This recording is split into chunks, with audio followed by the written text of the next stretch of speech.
Welcome back to the Heart of Witchcraft.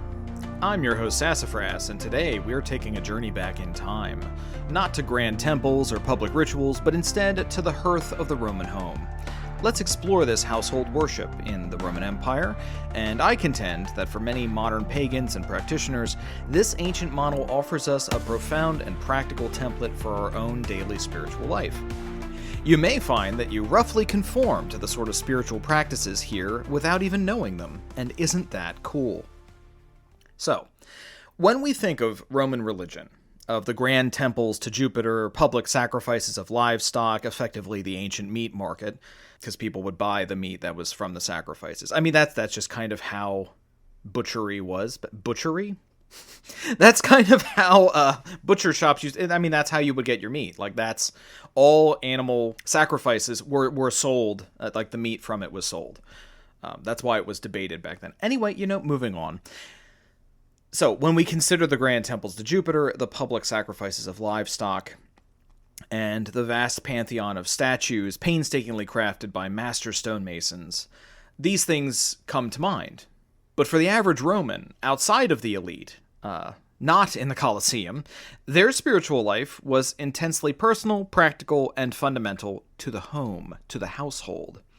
This wasn't a supplemental practice, this was the foundation, what happened at home. So, let's talk about the lararium, the household shrine. So, when we think about that, this is a central and active altar within the home, elaborately decorated sometimes. Sometimes it might just be a small niche in the wall or a portable shrine, something small. You see these actually in homes today.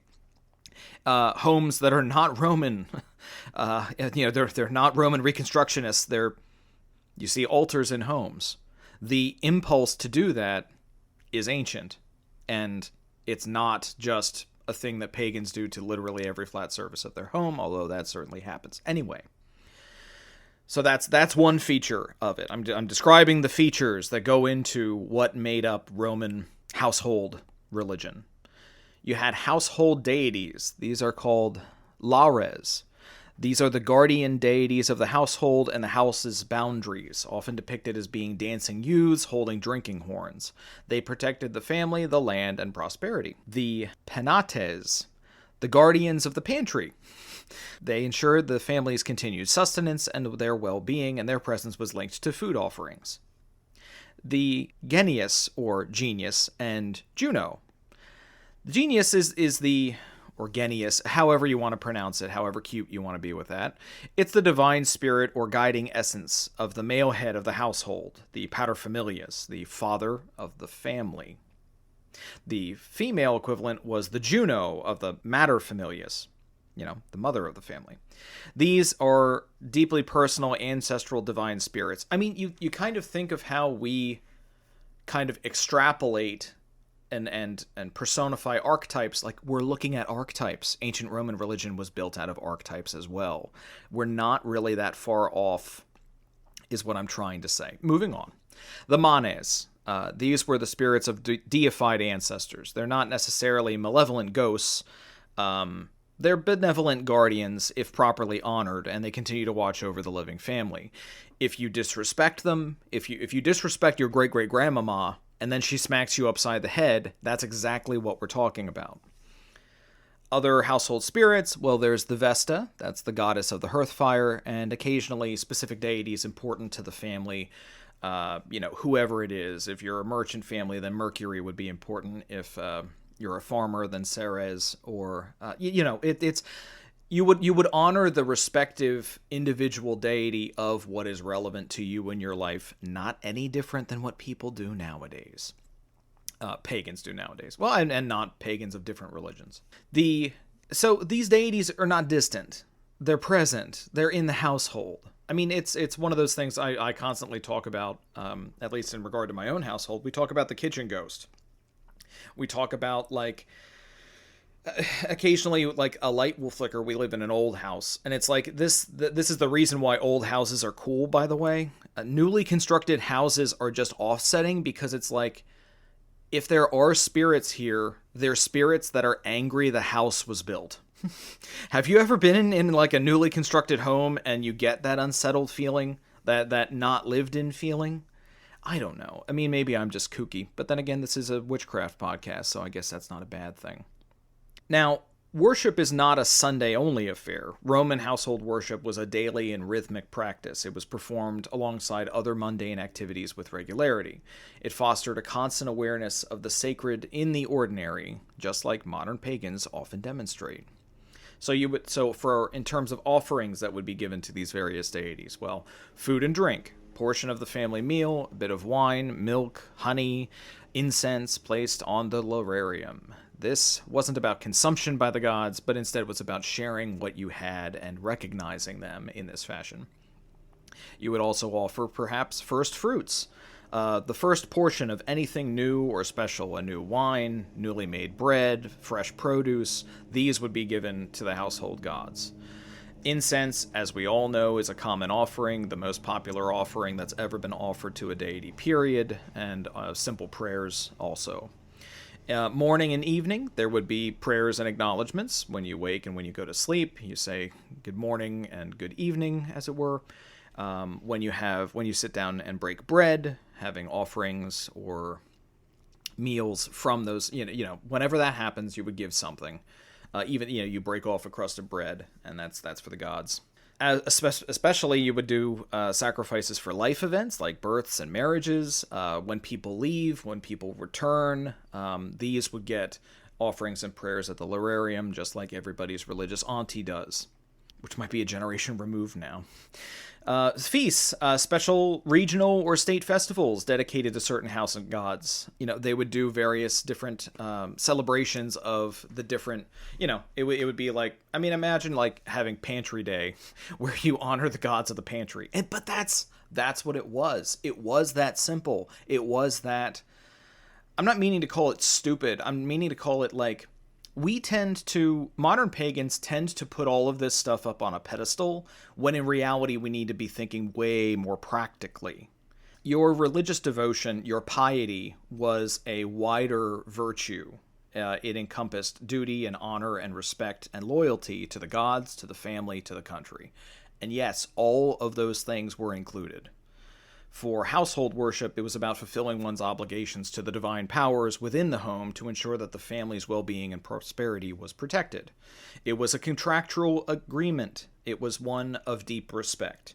It's like keeping your word to your grandparent, where it's like, I'm gonna treat my family well just like I told you I was going to, or just like you told me to do on your deathbed, or just throughout your life. Just think about the relations that you've had that were meaningful to you within your family.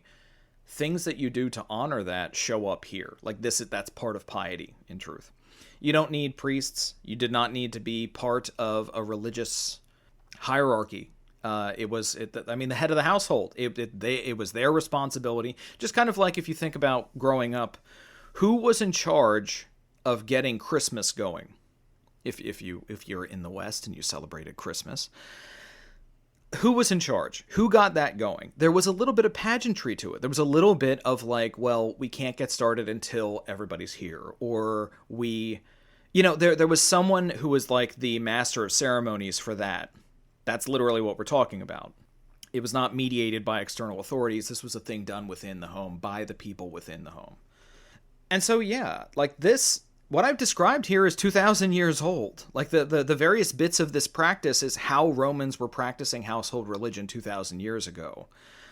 Does any aspect of this not seem relevant to us today? Like, did you not have little bits and pieces of this in your household? Even it's completely agnostic, completely atheist household growing up, completely Christian household growing up, of having a little small altar here or there where someone in the household might pray or offer something, or a placeholder where it's like you could tell this space was held separate.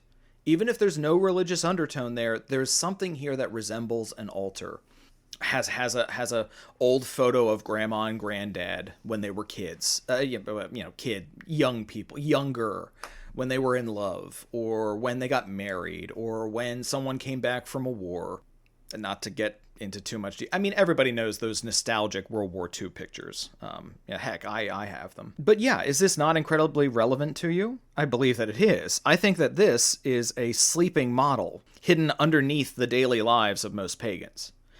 I think that this resembles the practice of most pagans. I think it offers us a powerful antidote to the fragmented, externalized, and commercialized spiritual life that is kind of pushed on us. It's what's popular, and I think this is an antidote to that. I think countering the consumer pagan trend is important. I think many modern practices feel like a spiritual buffet where you can pick and choose, focusing on the complex, focusing on whatever you like only when you need it.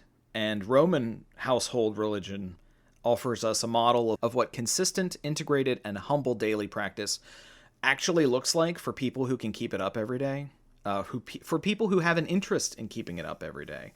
That's what you need to do. So what would you want to do to establish this in your own home? Well, you need to set aside, if you don't have one already, a dedicated home altar. So create your own home altar if you don't have one. It doesn't have to be grand. It just needs to be a clean surface with a few meaningful objects and a space for offerings. It's a ritual space, and it's held separate for that purpose. You don't put bills on it. Unless those bills are part of the, it's like, dear, I need money bags, goddess, help me out here. Lakshmi, I need your assistance. Yeah, you get it. So you then identify your household gods, and those don't have to be named spirits or deities or whatever. They could be your ancestors. That would, the Romans would have called that the manes. Those who came before you, either in your blood or spiritual connections to historic people that you know or knew or are aware of. You could give it to you could have the local land spirits.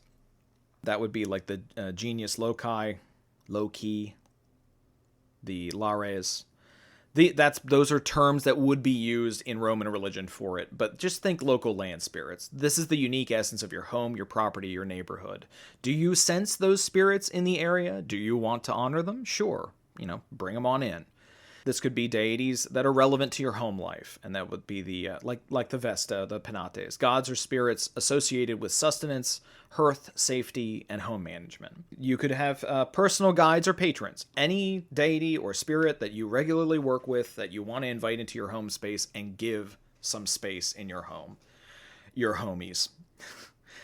So that's one segment. You would then implement little daily things that you do. And that would be, you can make little offerings, and that could be anything. A splash of morning coffee, a bite of your meal, a fresh glass of water, a pinch of incense, a moment of quiet gratitude. These are offerings for sharing and for acknowledgement. Anything worthy of your palate is worthy for the gods, including Cheetos.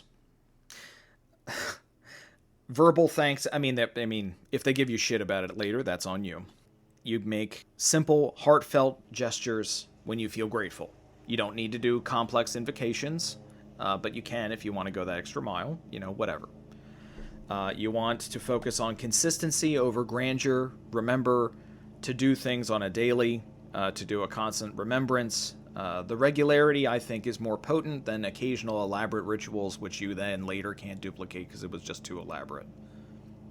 You want to cultivate piety, that sense of piety in the modern context. So, if you feel a level of duty or respect to the unseen forces of your home, then make friends with them.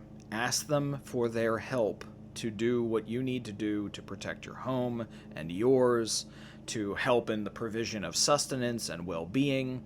This is an active and ongoing relationship, and it is partially transactional. So let's make a deal where we all win. If you're going to be here in my house, Kitchen Ghost, we're going to have to get along.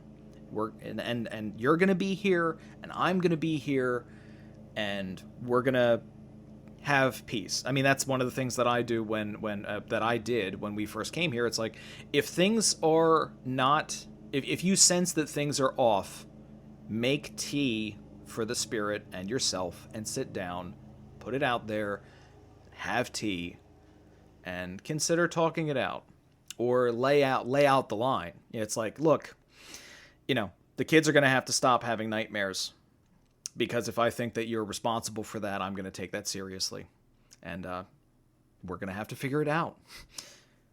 Not necessarily, and of course, you do divination to find out if that's actually what's going on. You don't just go in blind and start, causing chaos.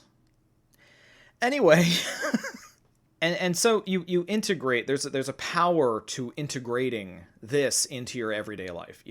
Ingratiating your everyday life with your spiritual path. There's a level of fulfillment that becomes present when you do that. It makes the sacred imminent in the home. It turns mundane acts into acts of devotion. And that's the legit thing. That's the thing that people want, and it takes time to cultivate. And if you feel silly doing it, it's no different than doing ritual itself. If it feels silly doing it, do it enough and it won't. It is literally that simple. It will ground your practice, it will build that consistency, and it will foster a profound sense of relationship with the spirits of your space and of your daily life. Like, the Roman home was a microcosm of the Roman cosmos. It was filled with divine presence, which was honored and respected when it was found.